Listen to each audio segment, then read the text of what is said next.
জাতীয় কাউন্সিল ছাড়াই বিএনপির কেন্দ্রীয় কমিটিতে বড় ধরনের রদবদল। 15 জুন দলের 45 নেতাকে বিভিন্ন পদে দায়িত্ব দেওয়া হয়েছে। এর মধ্যে কয়েকজনকে অবমূল্যায়ন ও অতি মূল্যায়ন করা হয়েছে, আবার আনকোরা কয়েকজনকেও গুরুত্বপূর্ণ পদ পেয়েছেন। এ নিয়ে দলে শুরু হয়েছে তোলপাড়। এতক্ষণ শিরোনাম শুনছিলেন, এবার বিস্তারিত। প্রিয় দর্শক, আপনি যদি এই চ্যানেলে নতুন হয়ে থাকেন, ভিডিওটি দেখতে দেখতে চ্যানেলটি সাবস্ক্রাইব করে আমাদের সঙ্গেই থাকুন। আর এই ভিডিও সম্পর্কে আপনি আপনার মূল্যবান মতামতটি কমেন্ট বক্সে জানিয়ে দিন। আর হ্যাঁ প্রিয় দর্শক, জানিয়ে দিন ভিডিওটি কোথা থেকে দেখছেন। বিএনপির কমিটিতে রদবদল। রাজধানী সহ 4 মহানগর কমিটি ভেঙে দেওয়ার পর দলের কেন্দ্রীয় কমিটি এবং আন্তর্জাতিক সম্পর্ক বিষয়ক কমিটিতেও বড় রদবদল করেছে বিএনপি। একই প্রক্রিয়ায় দলের জাতীয় স্থায়ী কমিটি সহ আরও কিছু গুরুত্বপূর্ণ পদে পরিবর্তন আসতে পারে বলে জানিয়েছে দলটি। তবে হঠাৎ এইভাবে কমিটি ভাঙ্গা করায় নেতাদের অনেকে হতাশ। দলের নেতাকর্মীরা যখন ঈদুল আজহা উদযাপনের প্রস্তুতি নিচ্ছিলেন, তখন বিএনপি সহ দলের যুব ও ছাত্র সংগঠন, ছাত্রদল এবং যুব দলেও রদবদল করা হলো। সংশ্লিষ্ট ব্যক্তিরা জানিয়েছেন, বিএনপির ভারপ্রাপ্ত চেয়ারম্যান তারেক রহমানের একক ক্ষমতা বলে এই রদবদল। এই পরিবর্তনে দলটির অনেক নেতাই বিরক্ত, তবে এই বিষয়ে তারা কথা বলতে রাজি নন।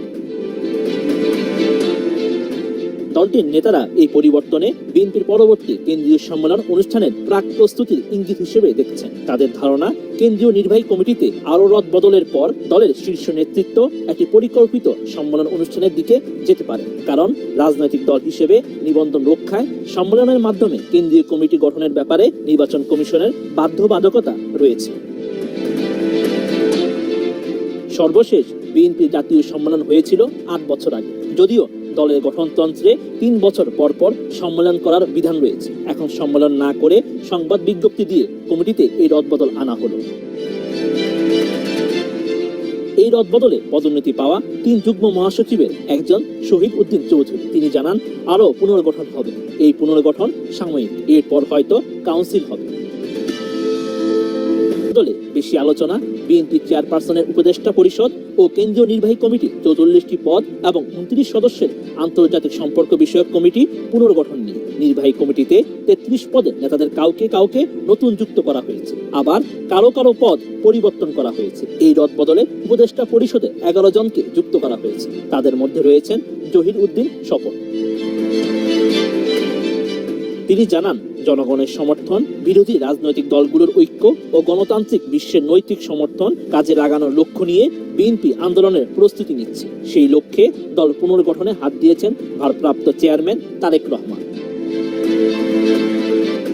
বিএনপির নেতাকর্মীদের কেউ কেউ বলছেন, সাংগঠনিকভাবে দক্ষ কয়েকজন নেতাকে যুগ্ম মহাসচিবের পদ থেকে চেয়ারম্যানের উপদেষ্টা পদে পদায়ন করা হয়েছে। তাদের উপর তারেক রহমান সন্তুষ্ট ছিলেন না, এই কারণে তাদের সাংগঠনিক পদ থেকে সরিয়ে দেওয়া হয়েছে। তাদের মধ্যে একজন সৈয়দ মোয়াজ্জেম হোসেন, সদ্য সাবেক এই যুগ্ম মহাসচিব, জানান, ভালো খারাপ তিনি কিছুই বলবেন না। যতদিন বেঁচে থাকবেন বিএনপির কর্মী হিসেবে কাজ করে যাবেন। এদিকে আব্দুস সালাম আজাদ সহ কাউকে অতি মূল্যায়ন করা হয়েছে। গাজীপুর জেলা বিএনপির সম্মেলনে কাজী সাইয়েদুল আলম সাধারণ সম্পাদক পদে নির্বাচন করে ভোটে হারেন। কয়েক মাস আগে তাকে সহ সাংগঠনিক সম্পাদক পদ দেওয়া হয়। এবার তাকে ঢাকা বিভাগে সাংগঠনিক সম্পাদক করা হয়েছে। আর ছাত্রদল নেতা আমিনুল ইসলাম খানকে সহ সাংগঠনিক সম্পাদক করে রাজশাহী বিভাগের সাংগঠনিক সম্পাদক করা হয়েছে। রাজশাহী বিভাগের সাংগঠনিক সম্পাদক করা হয়েছে সৈয়দ শাহিন শওকত খালেককে। এছাড়া শাহিনের বিরুদ্ধে দলের ভিতরে অনেক অভিযোগ আছে।